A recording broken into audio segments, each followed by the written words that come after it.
Adjustment provision for bad and doubtful debts ಇದೆ, new RDD ಇದೆ 5000 rupees. ಅದನ್ನ ಏನ್ ಮಾಡ್ಬೇಕು ಅಂತೆಲ್ಲ ಹೇಳಿದ್ದೀನಿ.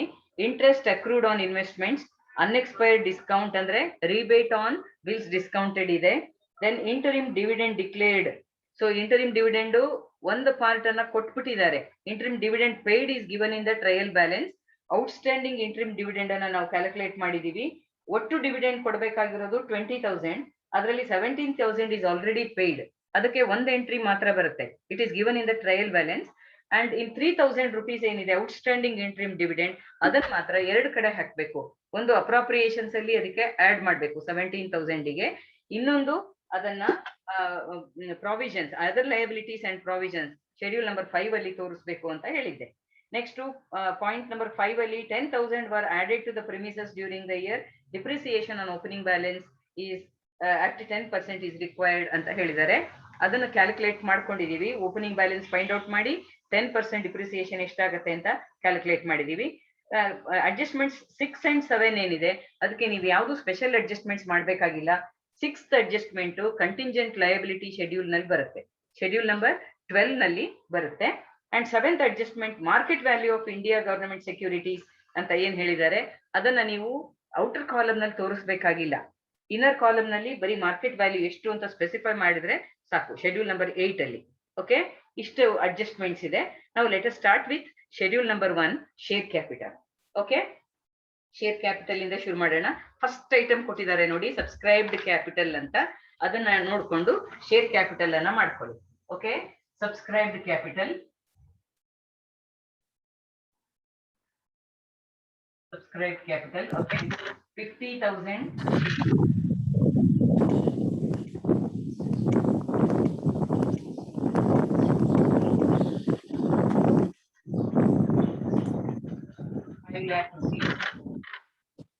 Total 5 lakh.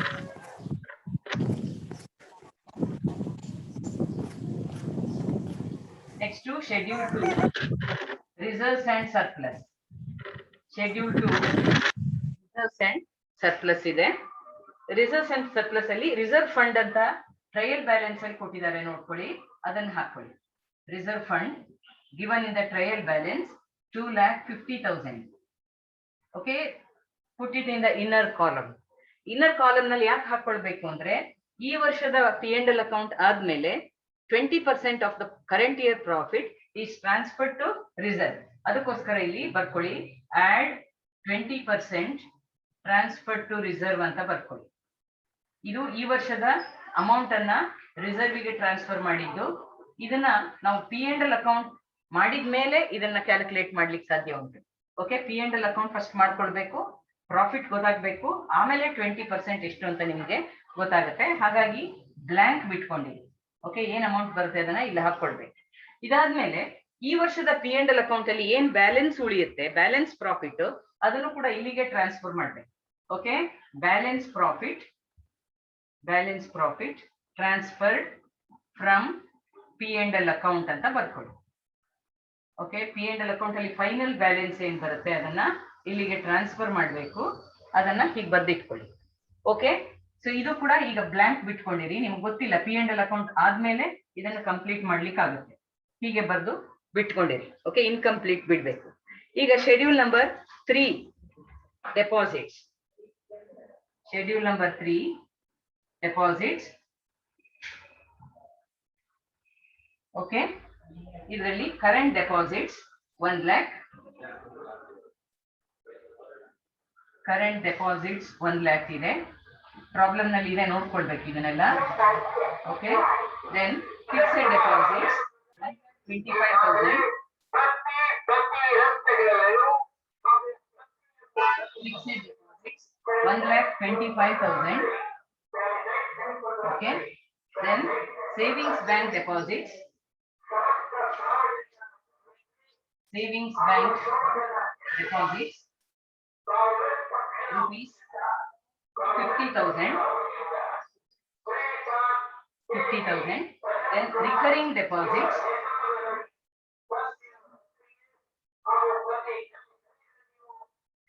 recurring deposits 20,000. So total deposits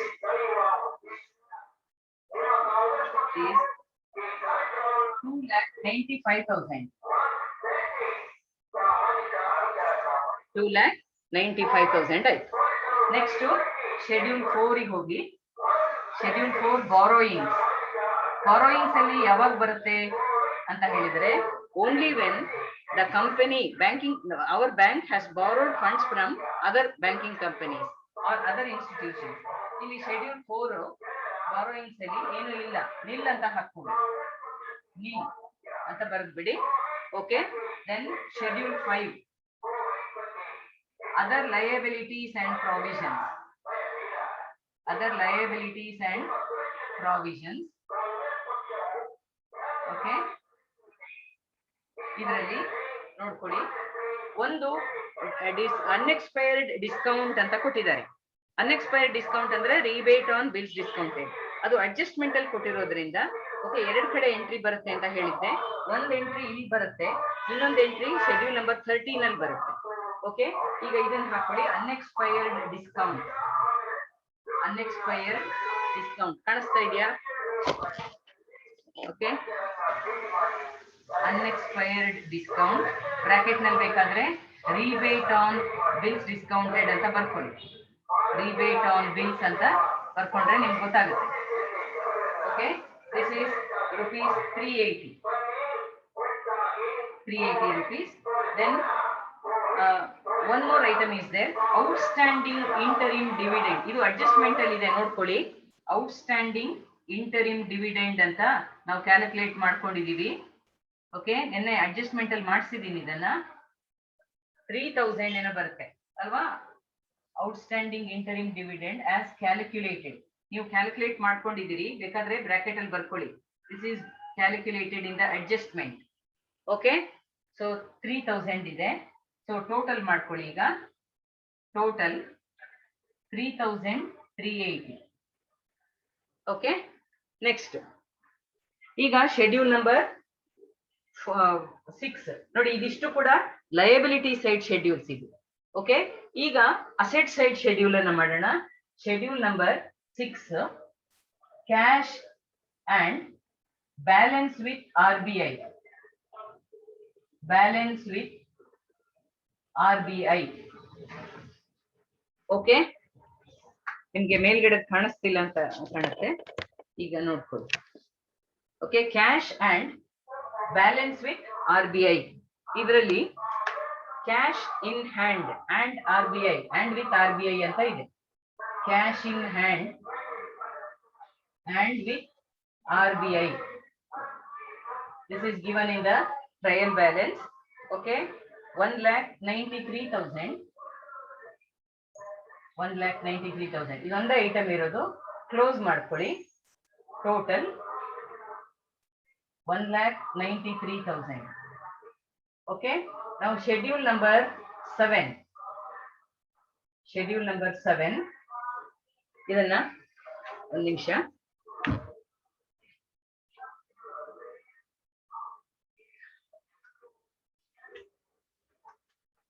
balance with banks. Schedule number 7 ಅಲ್ಲಿ balance with banks and money at call and short notice. Money at call and short notice. Okay, this is schedule number 7. Okay, idrali there is only one item, money at call and short notice. This is given in the trial balance. Money at call and short notice 80,000. ಒಂದೇ item ಇರೋದು. Close ಮಾಡ್ಕೊಳ್ಳಿ. Total 80,000.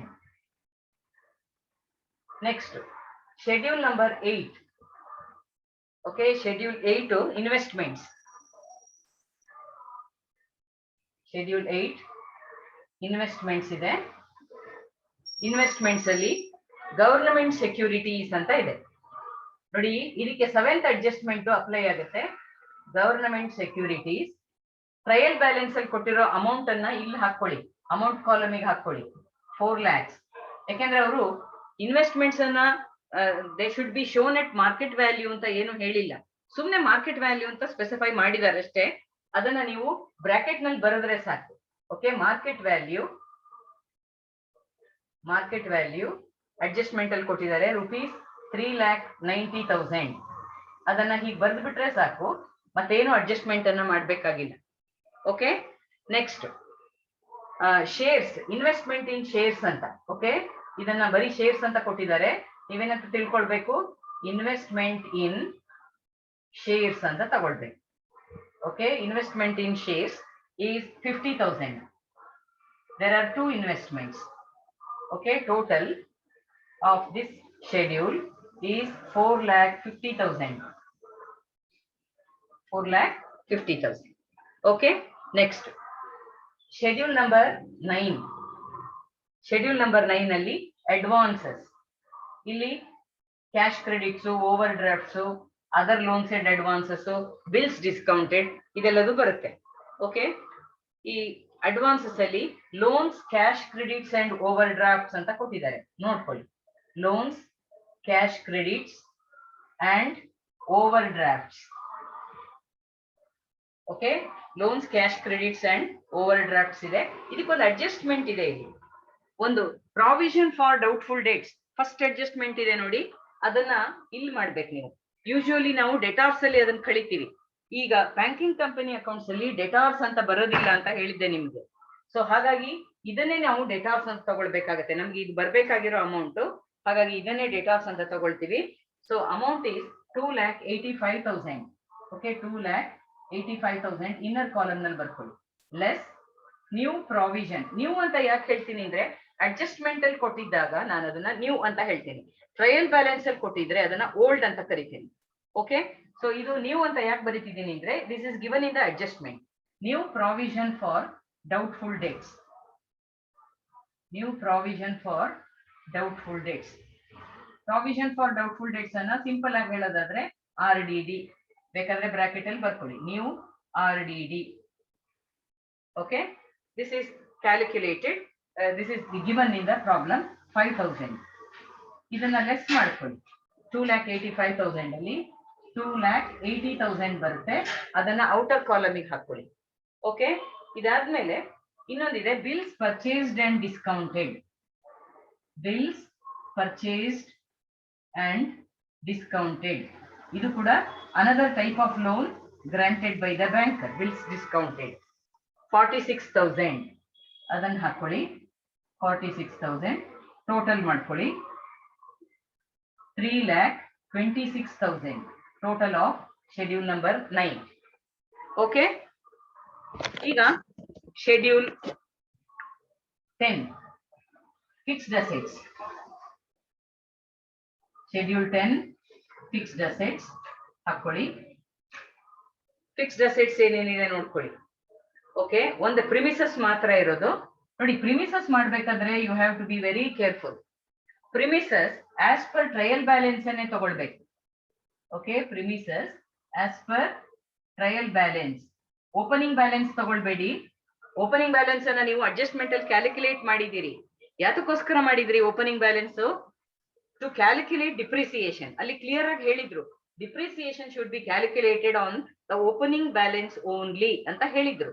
ಅದಕ್ಕೋಸ್ಕರ ನೀವು ಅಲ್ಲಿ opening balance ಅನ್ನ calculate ಮಾಡಿದ್ರಿ. ಆ opening balance ಅನ್ನ ಏನು ತಗೊಳ್ಬೇಕಾಗಿಲ್ಲ. ಇಲ್ಲಿ ಟ್ರಯಲ್ ಬ್ಯಾಲೆನ್ಸ್ ಪ್ರಕಾರ ಏನ್ ಕೊಟ್ಟಿದ್ದಾರೆ ಅದನ್ನ ಬರ್ಕೊಳ್ಳಿ.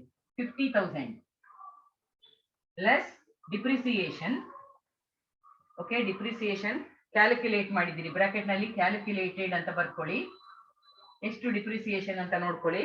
ಇಟ್ ಈಸ್ ₹4,000 ಕ್ಯಾಲ್ಕುಲೇಷನ್ ಮಾಡ್ಕೊಂಡಿದ್ದೀರಿ ನೆನ್ನೆ. ಓಕೆ, 4,000 ಅನ್ನ ಲೆಸ್ ಮಾಡಿ. ಈಗ 46,000 ಬರುತ್ತೆ, ಅದನ್ನ ಔಟರ್ ಕಾಲಮಿಗೆ ಹಾಕೊಳ್ಳಿ. ಓಕೆ, ಇದು ಫಿಕ್ಸ್ಡ್ ಅಸೆಟ್ಸ್. ಈಗ ಇದೊಂದೇ ಐಟಮ್ ಇರೋದು, ಕ್ಲೋಸ್ ಮಾಡ್ಕೊಳ್ಳಿ. ಟೋಟಲ್ 46,000. ಓಕೆ, ಶೆಡ್ಯೂಲ್ ನಂಬರ್ 10 ಆಯ್ತು. ಈಗ ಶೆಡ್ಯೂಲ್ ನಂಬರ್ 11 ಅದರ್ ಅಸೆಟ್ಸ್, ಅದನ್ನ ಪ್ರಿಪೇರ್ ಮಾಡಬೇಕು. ಓಕೆ, ಇದನ್ನ ಹೀಗೆ ಬಿಟ್ಟಿರ್ತೀನಿ ನಾನು ಶೆಡ್ಯೂಲ್ 2, ಯಾಕೆಂದ್ರೆ ಶೆಡ್ಯೂಲ್ 2 ಅನ್ನ ನಾವಿನ್ನು ಕಂಪ್ಲೀಟ್ ಮಾಡ್ಬೇಕಾಗಿದೆ. ಅದಕ್ಕೋಸ್ಕರ ಇದು ಹಾಗೆ ಇರ್ಲಿ, ಬೇರೆದನ್ನ ಮಾತ್ರ ಅಳಿಸ್ಬಿಡ್ತೀನಿ.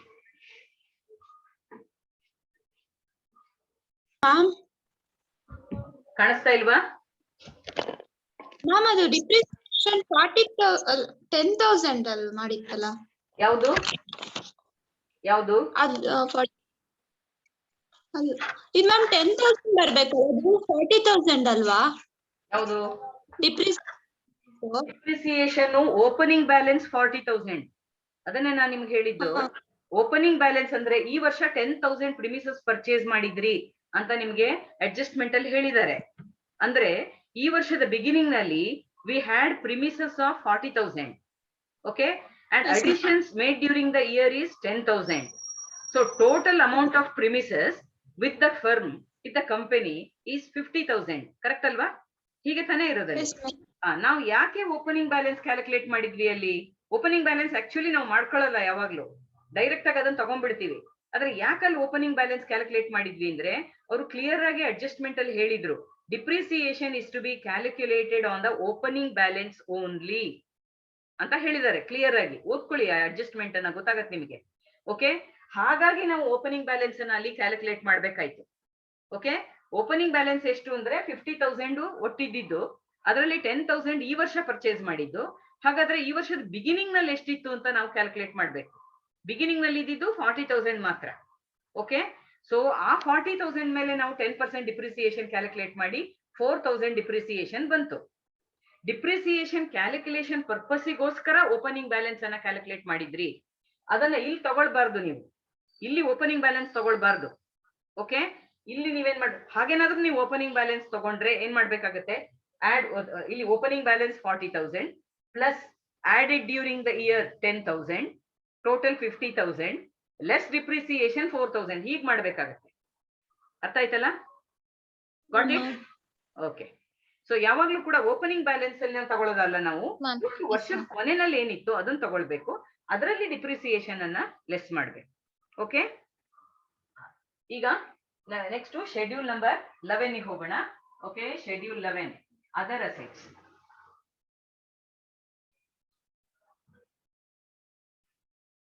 ಅದರ್ ಅಸೆಟ್ಸ್ ನೋಡ್ಕೊಳ್ಳಿ ಏನೇನಿದೆ ಅಂತ. ಸ್ಟೇಷನರಿ ಆನ್ ಹ್ಯಾಂಡ್, ಇದನ್ನ ಎಕ್ಸ್ಪ್ಲೈನ್ ಮಾಡಿದ್ದೆ ನಾನು. ಬರೀ ಸ್ಟೇಷನರಿ ಅಂತ ಕೊಟ್ರೆ ಇದು ಆಪರೇಟಿಂಗ್ ಎಕ್ಸ್ಪೆನ್ಸಸ್ ಅಲ್ಲಿ ಬಂದ್ಬಿಡುತ್ತೆ. ಸ್ಟೇಷನರಿ ಆನ್ ಹ್ಯಾಂಡ್ ಅಂತ ಹೇಳಿದಾಗ ಸ್ಟೇಷನರಿ ಇನ್ ಸ್ಟಾಕ್ ಅಂತ ನಾವು ಅರ್ಥ ಮಾಡ್ಕೊಳ್ತೀವಿ. ಆಗ ನಾವು ಅದನ್ನ ಅಸೆಟ್ ಅಂತ ತಗೊಂಡ್ಬಿಡ್ತೀವಿ. Okay, stationery on hand 8,500, it becomes an asset. Then outstanding, that is interest accrued on investments. Interest accrued on investments ಅನ್ನ ನಮಗೆ ಅಡ್ಜಸ್ಟ್ಮೆಂಟ್ ಅಲ್ಲಿ ಕೊಟ್ಟಿದ್ದಾರೆ, ನೋಡ್ಕೊಳ್ಳಿ.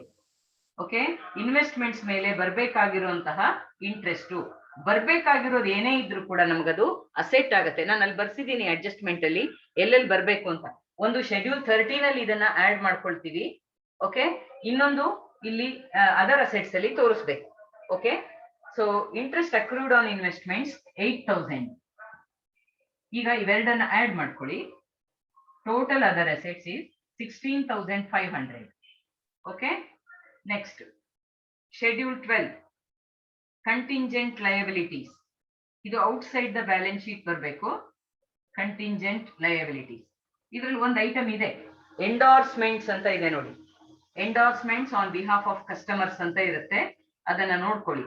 ಅದನ್ನ 2 ಸರಿ ಕೊಡ್ಬೋದು, ಯಾಕಂದ್ರೆ ಅದು ಕಾಂಟ್ರಾ ಎಂಟ್ರಿ ಆಗಿರೋದ್ರಿಂದ 2 ಸರಿ ಕೊಡೋಂತ ಚಾನ್ಸಸ್ ಇರುತ್ತೆ. ಆದ್ರೆ ನೀವು ತಗೊಳ್ಬೇಕಾಗಿರೋದು ಒಂದೇ ಸರಿ ಬರೆದ್ರೆ ಸಾಕು. ಇದು outside the balance sheet endorsements 1,15,000. Okay, so total is 1,15,000. ಇಲ್ಲಿಗೆ ಬ್ಯಾಲೆನ್ಸ್ ಶೀಟ್ ಶೆಡ್ಯೂಲ್ಸ್ ಅಷ್ಟು ಮುಗೀತು. ಈಗ ನಾವು P&L ಅಕೌಂಟ್ ಶೆಡ್ಯೂಲ್ಸ್ ಅನ್ನ ಮಾಡಬೇಕು. ಶೆಡ್ಯೂಲ್ ನಂಬರ್ 13 ಇಂದ 16 ತನಕ ಮಾಡ್ಕೊಳ್ಬೇಕು.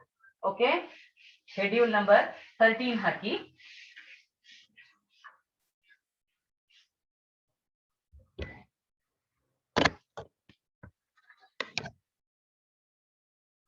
Schedule number 13, interest earned.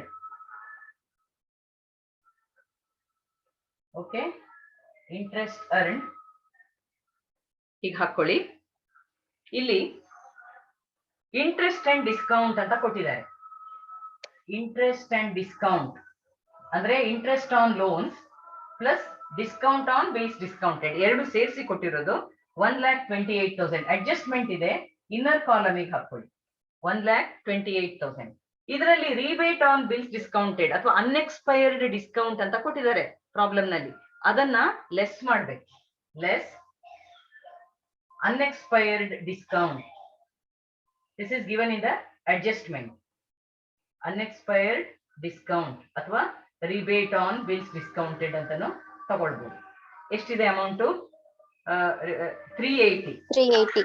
380 ಅನ್ನ ಲೆಸ್ ಮಾಡ್ಕೊಳ್ಬೇಕು.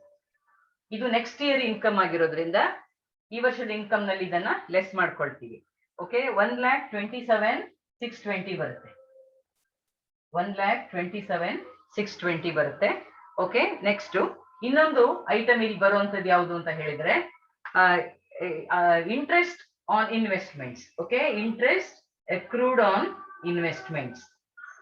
ಅದನ್ನ ಬೇಕಾದ್ರೆ ಇದಕ್ಕೆ ಆಡ್ ಮಾಡ್ಕೊಳ್ಬಹುದು ನೀವು. ಬೇಕಾದ್ರೆ ಈ 1,27,620 ಅನ್ನ ಇಲ್ಲೇ ಹಾಕೊಳ್ಳಿ. Add interest accrued on investments. ಈ ಇಂಟ್ರೆಸ್ಟ್ ಗೆ ನಾವು ಇದನ್ನ ಆಡ್ ಮಾಡ್ತಾ ಇದ್ವಿ. ಇನ್ನು ಬರ್ಬೇಕಾಗಿರುವಂತಹ ಇಂಟ್ರೆಸ್ಟ್ ಅನ್ನ ಆಡ್ ಮಾಡಿ, ಔಟ್ಸ್ಟ್ಯಾಂಡಿಂಗ್ ಇನ್ಕಮ್ ಇದು. ಓಕೆ, ಇದನ್ನ ಆಡ್ ಮಾಡ್ಕೊಳ್ಳಿ. 8,000 ಅನ್ನ ಆಡ್ ಮಾಡ್ಕೊಳ್ಳಿ. 1,35,620 ಬರುತ್ತೆ. 1,35,620. Now close the schedule. Total 1,35,620. Okay, next is schedule number 14, other income. ಈ ಪ್ರಾಬ್ಲಮ್ ನಲ್ಲಿ ಅದರ್ ಇನ್ಕಮ್ ಇಲ್ಲ ಅನ್ಸುತ್ತೆ. ಯಾವ್ದಾದ್ರು ಇದೆಯಾ ಐಟಮ್ಸ್ ನೋಡ್ಕೊಳ್ಳಿ. Other income nil, other income ಇಲ್ಲ, ಇಲ್ಲಿ ನಿಲ್ ಅಂತ ಹಾಕ್ಬಿಡಿ. Okay, next schedule 15, interest expended. Interest paid ಅಂತ, ಇಂಟ್ರೆಸ್ಟ್ ಎಕ್ಸ್ಪೆಂಡೆಡ್ ಅದು ಕೂಡ ಇಲ್ಲ ಅಂತ ಅನ್ಸುತ್ತೆ. ಪ್ರಾಬ್ಲಮ್ ನಲ್ಲಿ ಇಲ್ಲ, ನಿಲ್ ಅಂತ ಹಾಕಿ. ಇವೆರಡು ಶೆಡ್ಯೂಲ್ ಅನ್ನು ಪ್ರಿಪೇರ್ ಮಾಡದೇ ಬೇಡ ನೀವು. Okay, then schedule 16, operating expenses. Operating, okay, ಇದನ್ನ ಕ್ಯಾಲ್ಕುಲೇಟ್ ಮಾಡೋಣ. ಆಪರೇಟಿಂಗ್ ಎಕ್ಸ್ಪೆನ್ಸಸ್ ಅಲ್ಲಿ ಏನೇನ್ ಐಟಮ್ ಬರುತ್ತೆ ನೋಡ್ಕೊಳ್ಳಿ. Salary 28,000. Okay, salary.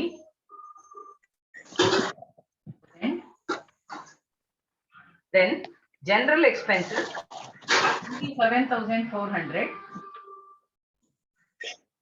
27,400. Then rent and taxes, rent rates and taxes, rent rates and taxes. Okay, rupees 2,300. Then director's fees 1,800. Director's fees 1,800. Then depreciation. ನೋಡಿ, ಈ depreciation ಮಾತ್ರ adjustment ಅಲ್ಲಿ ಕೊಟ್ಟಿದ್ದು. ಓಕೆ, ಡಿಪ್ರಿಸಿಯೇಷನ್ ಅಡ್ಜಸ್ಟ್ಮೆಂಟ್ ಅಲ್ಲಿ ಇತ್ತು, ಅದನ್ನ ತಗೊಳ್ಬೇಕು. 4,000 ಡಿಪ್ರಿಸಿಯೇಷನ್ ಆನ್ ಪ್ರಿಮಿಸಸ್. 4,000. ಓಕೆ, ಇಷ್ಟು ಐಟಮ್ಸ್ ಇದೆ ಆಪರೇಟಿಂಗ್ ಎಕ್ಸ್ಪೆನ್ಸಸ್ ಶೆಡ್ಯೂಲ್ ನಲ್ಲಿ. Okay, total comes to 3,500. Okay, ಇಷ್ಟು ಶೆಡ್ಯೂಲ್ಸ್ ಅನ್ನು ನೀವೀಗ ಮಾಡಿದ್ದೀರಿ. ಈಗ ಪ್ರಾವಿಷನ್ಸ್ ಅಂಡ್ ಕಂಟಿಂಜೆನ್ಸೀಸ್ ಬೇಕಾದ್ರೆ ಕ್ಯಾಲ್ಕುಲೇಟ್ ಮಾಡ್ಕೊಳ್ಬಹುದು. ಇಲ್ಲಿ ಪ್ರಾವಿಷನ್ಸ್ ಅಂಡ್ ಕಂಟಿಂಜೆನ್ಸೀಸ್ ಗೆ ಸಪರೇಟ್ ಶೆಡ್ಯೂಲ್ಸ್ ಇಲ್ಲ, ಅದನ್ನ ಹಾಕ್ಬೇಕಾಗತ್ತೆ. ಅದರಲ್ಲಿ ಯಾವ್ಯಾವ ಐಟಮ್ ಇದೆ ಅದನ್ನ ಹಾಕೊಳ್ಳಿ. ನಿಮ್ಗೆ ಗೊತ್ತಿದೆ, ಪ್ರಾವಿಷನ್ಸ್ ಅಂಡ್ ಕಂಟಿಂಜೆನ್ಸೀಸ್ ಅಲ್ಲಿ ಪ್ರಾವಿಷನ್ ಫಾರ್ ಟ್ಯಾಕ್ಸೇಷನ್ ಬರುತ್ತೆ, ಪ್ರಾವಿಷನ್ ಫಾರ್ ಡೌಟ್ಫುಲ್ ಡೇಟ್ಸ್ ಬರುತ್ತೆ, ಇಂಟ್ರೆಸ್ಟ್ ಆನ್ ಡೌಟ್ಫುಲ್ ಡೇಟ್ಸ್ ಬರುತ್ತೆ. ಓಕೆ, ಸೊ ಇಲ್ಲಿ ಪ್ರಾವಿಷನ್ ಫಾರ್ ಟ್ಯಾಕ್ಸೇಷನ್ ಕೊಟ್ಟಿಲ್ಲ ಈ ಪ್ರಾಬ್ಲಮ್ ನಲ್ಲಿ, ಆದ್ರೆ ಪ್ರಾವಿಷನ್ ಫಾರ್ ಡೌಟ್ಫುಲ್ ಡೇಟ್ಸ್ ಇದೆ, ಈ ಅಡ್ಜಸ್ಟ್ಮೆಂಟ್ ಅಲ್ಲಿ ಇದೆ ನೋಡಿ. ಓಕೆ, ಅಡ್ಜಸ್ಟ್ಮೆಂಟ್ ಅಲ್ಲಿ ಕೊಟ್ಟಿದ್ದಾರೆ, ಅದನ್ನ ನೀವು ತಗೊಳ್ಬೇಕು. ಇಲ್ಲಿ new provision for new provision for doubtful dates.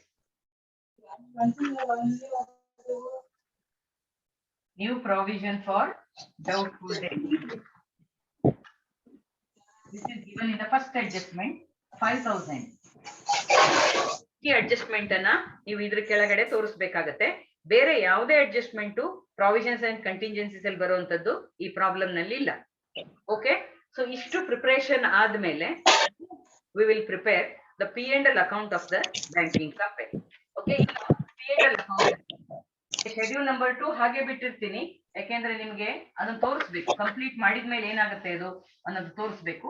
P&L account ಆಗೋ ತನಕ ಈ ಶೆಡ್ಯೂಲ್ ಹಾಗೆ ಇರಿ.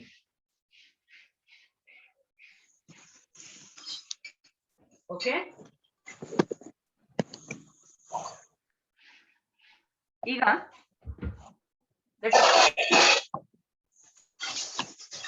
P&L for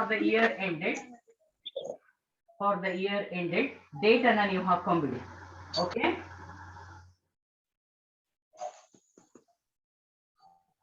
particular schedule number, amount.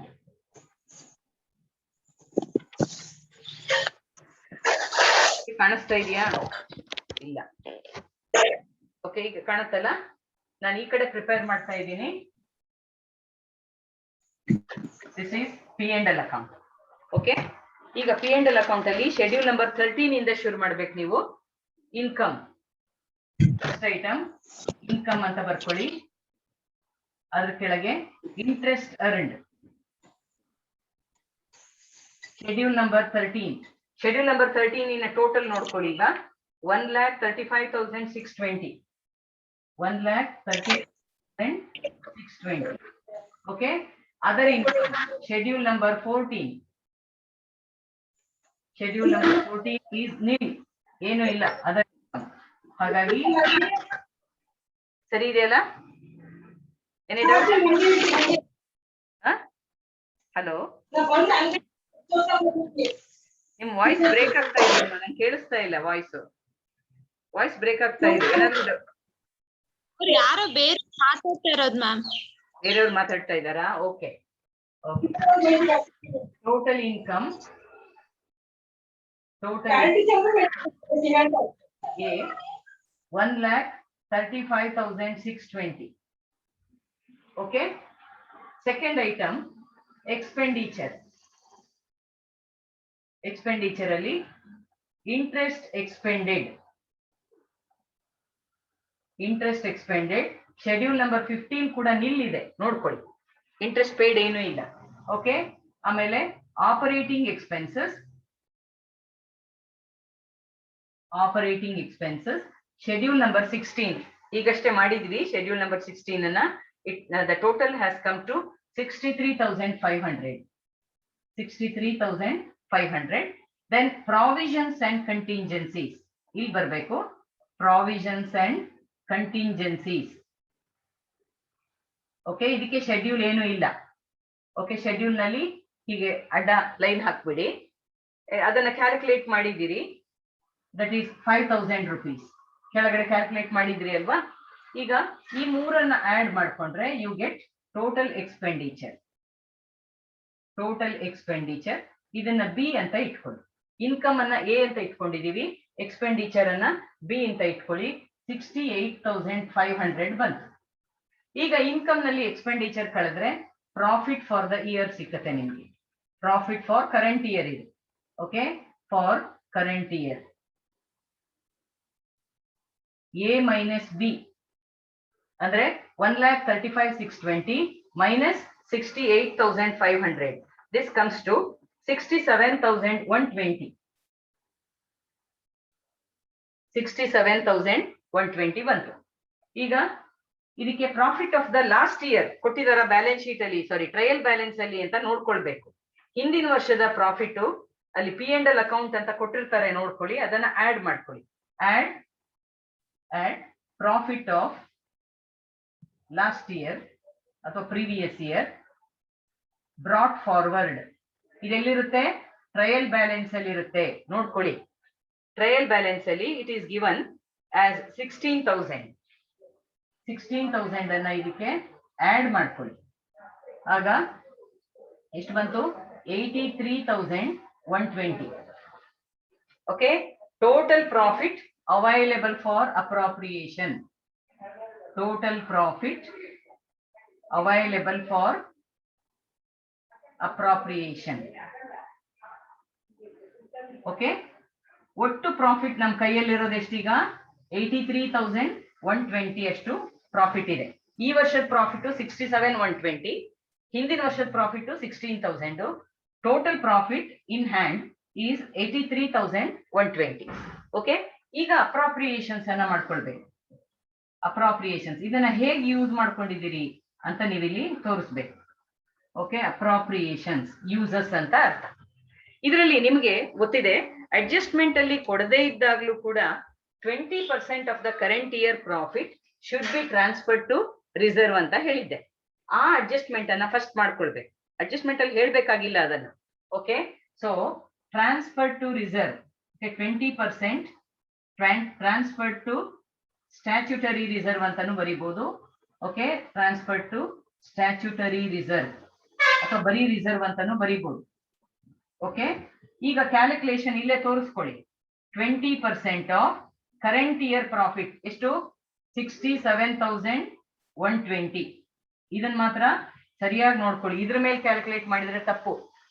Okay, so 67,120 ಮೇಲೆ ಕ್ಯಾಲ್ಕುಲೇಟ್ ಮಾಡಿದ್ರೆ you get 13,424. This comes to 13,424.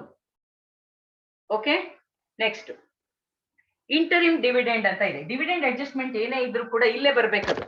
Okay, dividend adjustment ಯಾವಾಗ್ಲೂ ಅಪ್ರಾಪ್ರಿಯೇಷನ್ಸ್ ಅಲ್ಲೇ ಬರೋದು. ಇಂಟರಿಮ್ ಡಿವಿಡೆಂಡ್ ಇನ್ನರ್ ಕಾಲಮ್ ನಲ್ಲೇ ಬರ್ಕೊಳ್ಬೇಕು. ಇಂಟರಿಮ್ ಡಿವಿಡೆಂಡ್ ಪೇಯ್ಡ್, ಇದು ಟ್ರಯಲ್ ಬ್ಯಾಲೆನ್ಸ್ ಅಲ್ಲಿ ಕೊಟ್ಟಿದ್ದಾರೆ ನೋಡ್ಕೊಳ್ಳಿ. This is given as 17,000. Okay, 17,000 ಅನ್ನ ಕೊಟ್ಟಿದ್ದಾರೆ ಇದು. ಓಕೆ, ಈಗ ಇದಕ್ಕೆ ಆಡ್ ಔಟ್ಸ್ಟ್ಯಾಂಡಿಂಗ್ ಇಂಟರಿಮ್ ಡಿವಿಡೆಂಡ್ ಹೇಗ್ ಬಂತು ಅಂತ ಗೊತ್ತಿದೆ ನಿಮ್ಗೆ. ಒಟ್ಟು ಡಿವಿಡೆಂಡ್ ಕೊಡ್ಬೇಕಾಗಿದ್ದನ್ನ ಕ್ಯಾಲ್ಕುಲೇಟ್ ಮಾಡ್ಕೊಂಡ್ರಿ. ಓಕೆ, ಒಟ್ಟು ಡಿವಿಡೆಂಡ್ 20,000 ಕೊಡ್ಬೇಕಾಗಿತ್ತು. ಅದರಲ್ಲಿ 17,000 is already paid and therefore the remaining amount is taken as outstanding. 3,000 ಅನ್ನ outstanding ಅಂತ ತಗೊಂಡಿದ್ದೀರಿ. So total dividend interim dividend is 20,000. ಅದನ್ನ ಇಲ್ಲಿ ಹಾಕೊಳ್ಬೇಕು. ಓಕೆ, ಒಟ್ಟು ಡಿವಿಡೆಂಡ್ ಕೊಡ್ತಾ ಇರೋದು ನೀವು 20,000. ಅದನ್ನ ಇಲ್ಲಿ ತೋರಿಸ್ಕೊಳ್ಬೇಕು. ಏನಾದ್ರು ಡೌಟ್ಸ್ ಇದೆಯಾ? ಇಲ್ಲಿ ಡೌಟ್ಸ್ ಏನಾದ್ರು ಇದೆಯಾ? ಇದನ್ನ ಅಡ್ಜಸ್ಟ್ಮೆಂಟ್ ಅಲ್ಲಿ ತೋರಿಸಿದೀನಿ ನಿಮ್ಗೆ. ಓಕೆ, ಅಡ್ಜಸ್ಟ್ಮೆಂಟ್ ನೋಡ್ಕೊಂಡು ಮಾಡಿ. ಸೊ ಈಗ ಬ್ಯಾಲೆನ್ಸ್ ಪ್ರಾಫಿಟ್ ಏನ್ ಬರುತ್ತೆ ಅದನ್ನ ಬ್ಯಾಲೆನ್ಸ್ ಶೀಟಿಗೆ ಟ್ರಾನ್ಸ್ಫರ್ ಮಾಡಿ. ಓಕೆ, ಈಗ ಬರ್ಕೊಳ್ಳಿ ಇಲ್ಲಿ balance profit transfer to balance sheet, transfer to balance sheet ಅಂತ ಬರ್ಕೊಳ್ಳಿ. ಓಕೆ, ಹೇಗ್ ಬರುತ್ತೆ ಇದು? ಹೇಗ್ ಗೊತ್ತಾಗತ್ತೆ? ಒಟ್ಟು ಟೋಟಲ್ ಇದ್ದಿದ್ದೆಷ್ಟು ನಿಮ್ಮ ಹತ್ರ ಪ್ರಾಫಿಟ್ಸ್ 83,120. ಇದರಲ್ಲಿ ಇವೆರಡು ಐಟಮ್ಸ್ ಅನ್ನ ಲೆಸ್ ಮಾಡ್ಬೇಕು. Less 13,424 less 20,000. ಇದಿಷ್ಟನ್ನ ಹೀಗ್ ಮಾಡಿದ್ರೆ you get the figure, final figure, that is 49,696. 49,696 ಬರುತ್ತೆ. ಅದು ಫೈನಲ್ ಬ್ಯಾಲೆನ್ಸ್ ಆಫ್ ಪ್ರಾಫಿಟ್. ಈಗ ಟೋಟಲ್ ಮಾಡಿದ್ರೆ you get the same total. ಈ ಮೂರನ್ನು ಟೋಟಲ್ ಮಾಡಿದ್ರೆ you get this figure 83,120. Okay, ಇದಿಷ್ಟಾದ್ಮೇಲೆ ಈಗ ಶೆಡ್ಯೂಲ್ ನಂಬರ್ 2 ಬನ್ನಿ. ನೀವು ಶೆಡ್ಯೂಲ್ ನಂಬರ್ 2 ಖಾಲಿ ಬಿಟ್ಟಿದ್ದೀರಿ ಅಲ್ವಾ? ಅಲ್ಲಿ ಫಿಲ್ಅಪ್ ಮಾಡ್ಕೊಳ್ಬೇಕು. ಈಗ 20% ಟ್ರಾನ್ಸ್ಫರ್ ಟು ರಿಸರ್ವ್ ಇದೆಯಲ್ಲ, ಇಲ್ಲಿದೆ ನೋಡಿ. 20% ಟ್ರಾನ್ಸ್ಫರ್ ಟು ರಿಸರ್ವ್ 13,424. ಅದನ್ನ ಇಲ್ಲಿ ಸೇರಿಸ್ಕೊಳ್ಳಿ. 13,424 ನ ಇಲ್ಲಿ ಆಡ್ ಮಾಡ್ಕೊಳ್ಳಿ. ಆಗ ರಿಸರ್ವ್ ಅಮೌಂಟ್ ಎಷ್ಟಾಗುತ್ತೆ? 2,63,424 ಆಗುತ್ತೆ. ಓಕೆ, ಈ ಅಮೌಂಟ್ ಅನ್ನ ಇಲ್ಲಿ ಟ್ರಾನ್ಸ್ಫರ್ ತಗೊಂಡ್ರಿ. ಈಗ ಫೈನಲ್ ಬ್ಯಾಲೆನ್ಸ್ ಆಫ್ ಪ್ರಾಫಿಟ್ ಇಲ್ಲಿ ಬಂದಿದೆಯಲ್ಲ, ಈ ಬ್ಯಾಲೆನ್ಸ್ ಆಫ್ ಪ್ರಾಫಿಟ್ ಅನ್ನ ಸಪರೇಟ್ ಆಗಿ ತೋರಿಸಿ. Profit transferred from P&L account ಎಷ್ಟು? Balance of profit transferred is 49,696. Okay, ಇದನ್ನ ಹಾಕೊಳ್ಬೇಕು. ಈಗ ಇವೆರಡನ್ನ ಆಡ್ ಮಾಡಿ ಟೋಟಲ್ ಆಫ್ ಶೆಡ್ಯೂಲ್ 2 ಕ್ಯಾಲ್ಕುಲೇಟ್ ಮಾಡ್ಕೊಳ್ಳಿ. Okay, total of schedule 2 comes to 3,13,120. 3,13,120 ಬರುತ್ತೆ. ಓಕೆ, ನೋಡಿ ಶೆಡ್ಯೂಲ್ 2 ಅನ್ನ ನೀವು ಕಂಪ್ಲೀಟ್ ಮಾಡ್ಲಿಕ್ಕೆ ಯಾವಾಗ ಆಗುತ್ತೆ ಅಂದ್ರೆ only after the completion of P&L account. ಇದನ್ನ ನೆನ್ಪಿಟ್ಕೊಳ್ಳಿ. ಓಕೆ, ನೆನ್ಪಿಟ್ಕೊಂಡು ಮಾಡ್ಬೇಕು. ಈಗ ಬ್ಯಾಲೆನ್ಸ್ ಶೀಟ್ ಒಂದು ಪ್ರಿಪೇರ್ ಮಾಡ್ಬೇಕು ನಾವು. ಅದನ್ನ ನಾನು ನೀವೇ ಮಾಡ್ಕೊಂಡು ಬನ್ನಿ ನೆಕ್ಸ್ಟ್ ಕ್ಲಾಸಿಗೆ. ಓಕೆ, ಅದಕ್ಕೂ ಮೊದಲು